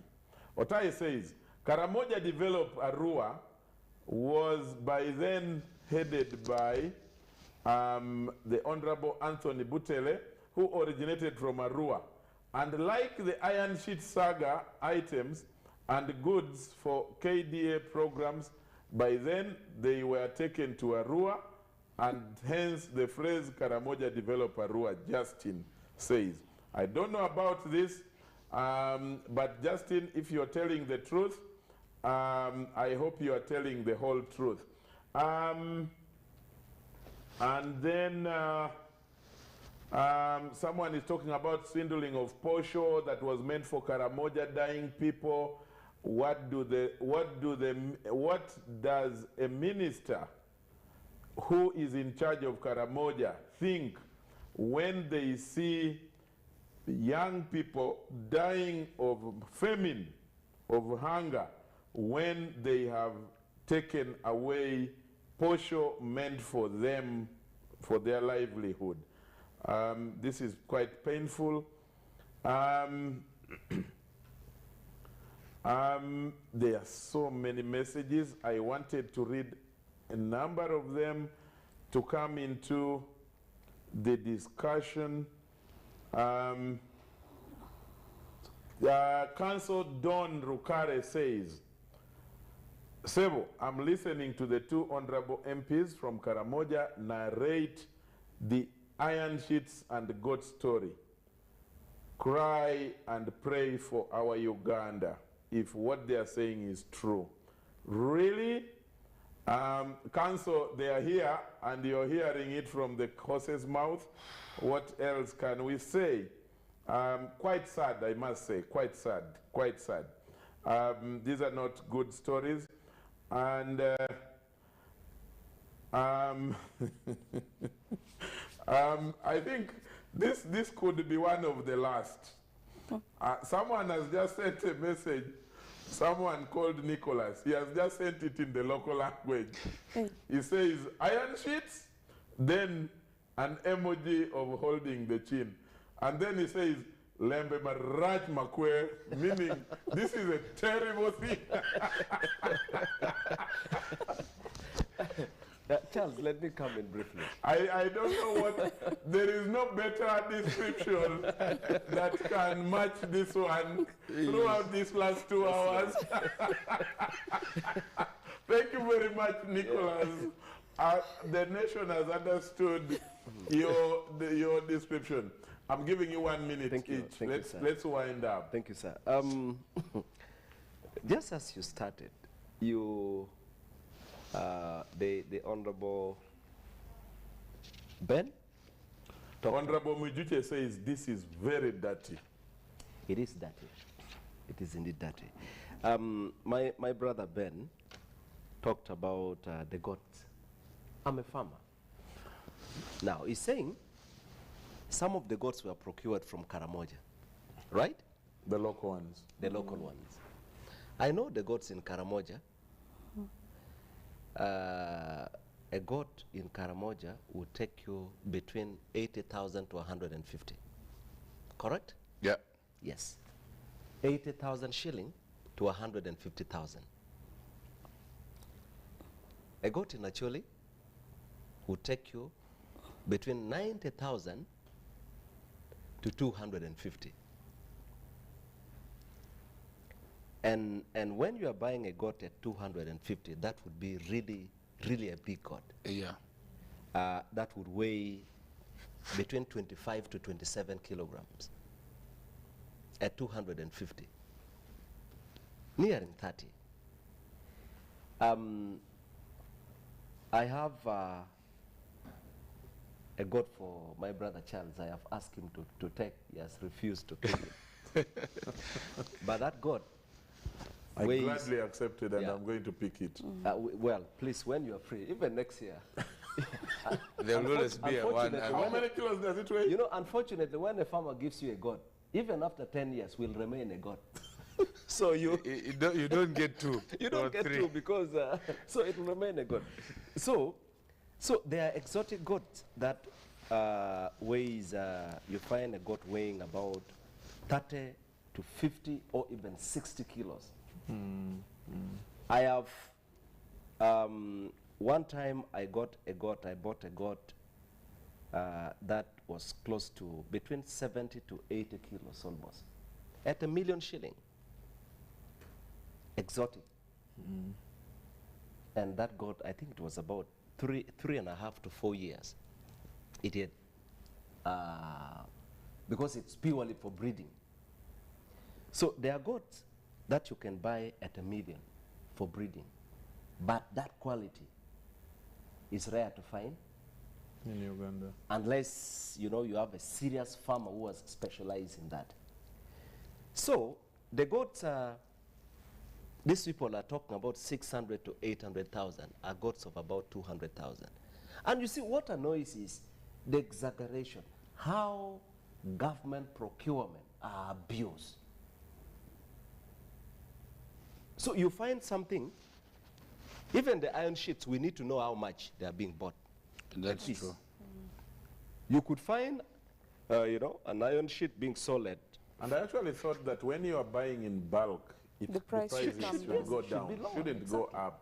Should be lower. Common sense. So, I so don't if know you how are talking, government if you are procurement talking, works. if you are really. talking about buying a goat in Karamoja at 800,000, even if that goat has, a golden tail, if there are goats with golden tail, really. The goat must, I think the urine has oil. So these are things that are really sad. But just to conclude, Charles, I think the Right Honorable Nabanja needs to do this country justice by one, digging deeper, because I don't want to start accusing the leaders who are said to have received iron sheets.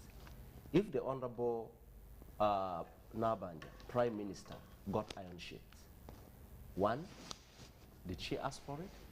Two, was it from Karamoja or from Bunyoro? Because there is a slot for Bunyoro. Now, the slots are planned every financial year. So if she requested and she got it under Bunyoro slot, that shouldn't be a problem because she has people she represents and they need services. There could be churches, there could be schools and all that. And as a leader, she has a duty to support them. So that is not a problem. But if the iron sheets are picked from Karamoja, when you know the intention, that is wrong. So the Right Honorable Prime Minister, because she is the leader of government business, needs to help Uganda to establish these facts and hold those responsible officers accountable. Actually, she has a duty to ask these ministers to step aside. Yeah. Because she is their supervisor. Okay. So she has to help Uganda to dig these facts. I am not going to start blaming the speaker, blaming Honorable Matia Kasaja said he never asked for it. So why did they give him when he did not ask for it? Or was it a plan to give to every minister or MP to support? to support their people. I am not going to say the ministers shouldn't get iron sheet, because actually the ministers are more burdened than the others, because the expectations in their areas are higher. Okay. But if they have received, it has gone to vulnerable groups or the rightful beneficiaries under the right arrangement, is okay. But if they have smuggled in iron sheets meant for Karamoja, I think that's terrible. Okay. Honorable Nakut. Charles, 1 minute. 1 minute. Okay. It is a strength, not a weakness, for someone to acknowledge that a mistake has been made. And that means that person will be assuring Ugandans that this mistake won't repeat again. But to go ahead to sugarcoat the mistake that has been made, it means there is no willingness to correct what has happened. And that is unfortunately how I picture the statement that was published by the Prime Minister. Charles, it's also right that at this point we should define the procedure, or redefine. I'm sure the procedure exists, but we should redefine how goods leave the MDAs, go to the district, and onward to the beneficiaries. If we don't do that, then that means we are continuing to leave that decision to the mercy of ministers, so that they can now decide whether to gift it their friends, whether to take to start their early campaigns, to use it for changing a constituency. You're leaving it at their mercy in the way it has happened now. And when you get a minister who will want to take advantage, they will take advantage of that loophole. Perhaps that process is not clear enough, and we need to redefine it. How do goods that are meant for the people of Uganda leave Ministry X? It's not just about Karamoja Ministry. All these ministries have their goods. We know Ministry of Agriculture has tractors for Ugandans. How will tractors leave the Ministry of Agriculture to reach the people that need it in every part of Uganda where the need is? The way it is now, the way things are leaving ministries to go to our districts, it's open. It depends on how good you are to whoever is distributing, whether you are too close. The idea of lobbying, now people even think that we do not know how to lobby that much because they are not seeing these goods reaching to them. And yet the problem is on the how. We haven't defined it. We must do it. Let this case help the people of Uganda to see that we have that properly documented, so that every Ugandan knows how goods will reach them. Yeah, if we wait for our minister to bring out about places that don't have a minister, when will they get, if it is ministers to distribute among themselves? Okay. So Charles, finally to Ugandans, the fight against corruption is not a cheap one. And so we cannot just wish that we can end this corruption or even give up on it. It's not a cheap one. We must be willing to put our heads to be cut. Yeah. Yes. I wanted to ask her whether the form for removing the minister is ready. You want to use my show to mobilize your MPs? You better put money for WhatsApp messages. MPs, Honorable Ben. Yes, thank you very much, Charles. First, I want to begin by making a public apology to the Deputy Speaker for the statement they made, now that he has come out clearly to say he never received the iron sheets, and this is a very honorable thing to do, and that's exactly the same thing we expected of the minister to say. Probably I misheard the statement from the Speaker, and I totally apologize for that, and I'm sorry to the Deputy Speaker. Now, coming back to this point, I think the President has quite a mouthful of actions that he needs to do, to take, to make sure he walks the talk of fighting corruption. When he appoints these ministers, he expects them to do things the way he really wants them for his own people. If I can quote his own statement from the media today about the statement he made in cabinet yesterday, that it's like a father who buys meat for his own family and he steals it. That is exactly what Chitutu has done. So he needs to actually to wield the axe, because condoning this kind of bad acts from people that he has appointed and trusted to deliver services on his behalf will be painting a bad image to him. And from the point, the day go, that is the teams that, the investigative teams recovered items that are meant for Karamoja in Bugisu, then the president should have just straight away taken action and said, Honorable Chitutu, for now, I am not dismissing you, but allow for investigation to proceed, step aside, as the appointing authority. If this was done, then it would send a good message to all those who are charged with the responsibility of making sure programs are run. Now, going forward, if nothing is done to these ministers who have abused, especially those that were responsible for these iron sheets, the goats, the maize, and everything else, then everything else that we are looking at to make sure that those vulnerable groups, those parts of this country that need to be uplifted, will not work, including other programs that we are looking at, taking us from the current state to the middle income. PDM is out there, EMIOGA is out there, very many programs that got well-intentioned programs that this country wants, well-designed to make sure that we really support our people to get out of poverty.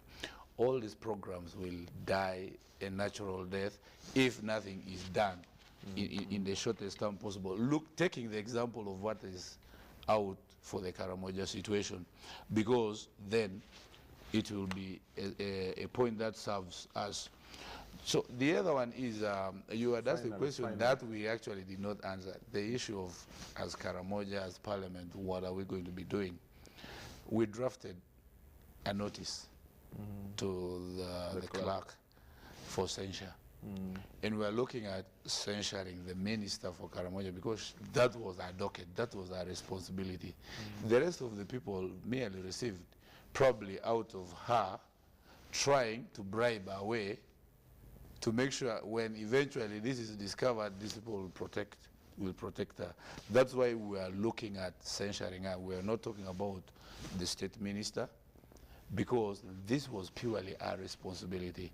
And we were waiting for feedback from the clerk to tell us the motion is ready, we need the signatures, and that partly will answer what our Honorable Mapendisi was saying. And by the way, many members of parliament are willing, and they're saying this must send a message to all those that are abusing the privilege and the responsibility that they have been given to deliver for Ugandans. This is taxpayers' money. Thank you. There are not many other, because out of 100,000 iron sheets, the majority are still must be in a store somewhere. Must be. You give 100 each and censure fails. No. So you won't, eh? No. It will not work. Okay, it is okay. Council Sarah, your 1 minute to wind up. Yeah, thank you, Charles. I want to pick it from where you concluded. The MPs, we support your call to censure the line ministers for Karamoja, but many of the NRM MPs are already being called to pick iron sheets. So indeed, if they go and pick and be part of the iron sheets haste, then the censure motion might fail. But that should not discourage you. I think you should go ahead, and whoever picks the iron sheets, we should continue to expose them, and the citizens are watching. When you deprive the poor of their small entitlements, it's really a contempt for humanity. And the people that have done this, at the time when we have been seeing this too much suffering in Karamoja, people starving to death, watching live skeletons on our TV, and the political class, have the guts. Still, the little that can pick up the suffering people of Karamoja, I think they are capable of anything. This should be treated like genocide. It's really too much, and the president should take action. Thank you very much, Councillor Sarah. Thank you very much, Honorable Batom. Thank you, Honorable Nakut Faith. And thank you very much, Honorable Ojara Mapenduzi. To those that we invited and could not make it, please, we understand the difficulty you are going like through. for Dr. Chris Amapi did not come, because what do you really say? No, we didn't. We shall hear from him maybe tomorrow. This is his home, so I think that he should have been the most comfortable coming here to explain, at least to explain. If you don't need Amapi did not the come facts, because to explain the facts. Yes, even to explain that government is going to take this action, it would have been important. Maybe that way, but still, we will hear from their side as well. And but I'm happy that you guys still had a decent discussion, and especially to the people out there who engaged us. And I want to thank the Deputy Speaker, my friend Honorable Thomas Tayebwa, for the humility and the honesty to come out and put the record straight. And Honorable Button, Nicholas, someone called Nicholas from Nebi just sent a message that you are a real gentleman, and that you owned up where you knew that there could have been a mistake, and made that public apology. Thank you very much for being a wonderful legislator and a good example.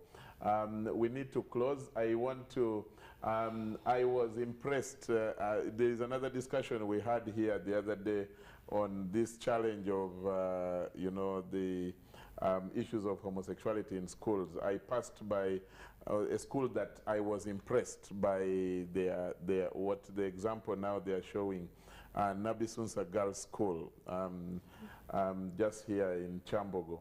And I met the headmistress, Hajat Nabukera, I think, and I was impressed with what they are doing. And I thought that for them, she said, there is nothing which we fear to discuss with our students here.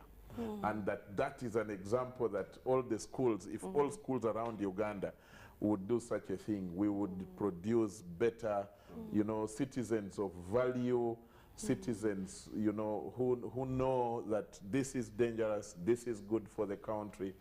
And I told her that we need to pick your example and use it to educate the rest of, teachers, head teachers, and students. So for me, to a person like Hajat Nabukera of Nabisunsa Girls School, we really celebrate you. I pray that we will find, some programs that we can also incorporate people like you to talk about education, girl-child education at that, as well as gender education for our country. Otherwise, to the rest of the nation, the viewer out there, thank you very much.